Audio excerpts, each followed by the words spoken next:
Hi all. Today let's discuss the poem "The Cat Is My Grief Today" by Kadammanitta Ramakrishnan. It is actually a Malayalam poem. The actual title is Poochyanandinte Dukkam. It's written in 1980. Please keep a copy of the poem with you so that you'll understand better. I'll be giving you a short summary uh, or an analysis of the poem. Please keep a copy of the poem. Okay. So Kadammanitta Ramakrishnan, his actual name is K.R. Ramakrishna Panikkar, and he's from Kadammanitta of Pathanamthitta district, Kerala. And his other major works are Kuratti, Suryashila, Kadammanittayude Kavithagal, and there are numerous other works too. He has received so many awards, and I have mentioned two of them here. Kerala Sahitya Academy Award, he received it in 1982, and the Ashan Prize in 1995. So let's move into the poem. Please keep a copy of the poem with you. The Cat Is My Grief Today is a poem where the poet compares his mind to a room and his grief to a cat. He begins the poem by saying that the cat is his grief today. The poet is saying that the cat, which by which he means his grief, has now entered. He was sitting in his room, and a cat, which is his grief, aloof from its mate, comes in. The cat was wobbling on its tiny legs. It glared at the poet. Just like the cat, he says that his grief also creeps in silently, wobbling into his mind. The poet goes on describing his room. He says that it is spotlessly clean, but there are some cobwebs, and the mosquitoes and sunlight slithers in through the cracks. And the cracks has been plastered over by uh, the cracks. He compares the cracks to the grief of his mind, and he says that they are all plastered over. Now the room is clean, it's spotlessly clean, but there are some cobwebs or some painful memories left, and he has plastered over all those memories. Now, the cat is said to make noises. He says that it lifts its paws gently to detain him. It tries to bite and scratch him with its long claws. It twinkles at sometimes out of sight. It goes out of sight sometimes, and it takes cat naps and then again gets up. So the poet here says that just like a cat take cat naps, his grief will go away for some time, then it will come back. He says that sometimes it cries for milk. During the daytime, the sadness or his grief slithers into his mind, and it will make noises for attention. That's what he means by it cries for milk. And even though he's trying to forget his grief, it makes efforts to keep him there itself. This grief, his grief doesn't want him to move on. It pulls him back to the old memories. The sadness aches him by biting and scratching just like a cat. It goes and comes back every now and then. The grief won't let the poet to forget and move on. It tries to disturb him forever. And the poet says that there is no milk, no milky dream or milky wine to creep for the cat, which is his grief. By that he means there are no hopes and dreams left in his life. The only thing that remains in his room is an old rag. The room is his mind.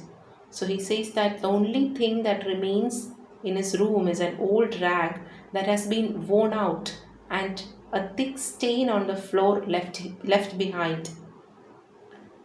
And he actually means that the only thing that remains in his life is his sadness. The stains of the dreams that he once had still remains in his mind. The grief is the only thing that remains in the poet's mind. His dreams were wiped off by the dirty rag of grief.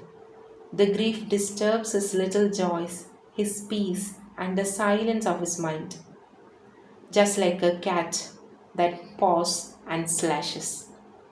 So the poet means, just like a cat, that grief that comes now and then has wiped off all his joys. The poet then goes on to say that he has got nothing to offer to the little cat who could be his pet. He says that he compares his grief to a little cat which tries to visit him like a pet even though he has got nothing to offer. He also says that he is alone in his room and feels like somebody is calling him from beyond. Or his mind is now clean without any thoughts, but sometimes he hears a calling from beyond. He says that from beyond the room, the tarred road, the sewer, and the wet cornfield paths, the village is calling him. He can see smokes coming out of the huts under the shadows. It can indicate death. Either a good future or death is calling him. That's what he hears when he is alone. He also says that empty, barren pots are lying up, which can show water scarcity, and there are screams for water. The poet here mentions about it may mean the after effects of urbanization, the deaths, hunger, poverty, scarcity, everything that affects the poor rural class people. This disturbs his mind and is one of the reasons for his grief. So he is also actually from a poor rural class village. So he hears this calling to go back. He goes back and he can now see the sufferings of the people. It can mean the issues related to urbanization. And he says that it is unable to move as the grief follows him like a cat. It is chasing him. Even though he moves away, it is chasing him. It is like a regular pain in the neck. It is, he is twisting like a fish in the net. He asks who the fisher is, or he wants to know the one who has got him into this pain. He mentions the story, the fable of the mice which saved the lion from the hunter's net, and states that there is no mouse to save him, by which he means that there is nobody to save him from his grief, from the nets of grief. He is toiling alone. He says that the mouse in the story has left the text, or the ones who were supposed to help him has abandoned him. And he says that they are behind some other issues. They don't care about him anymore or his issues anymore. It can also mean the authorities. They are behind so many other things and they have abandoned the rural people in their miseries. So this can also mean that. Now the poem continues. In bed and out of the bed, the grief follows him. It follows him everywhere like a cat.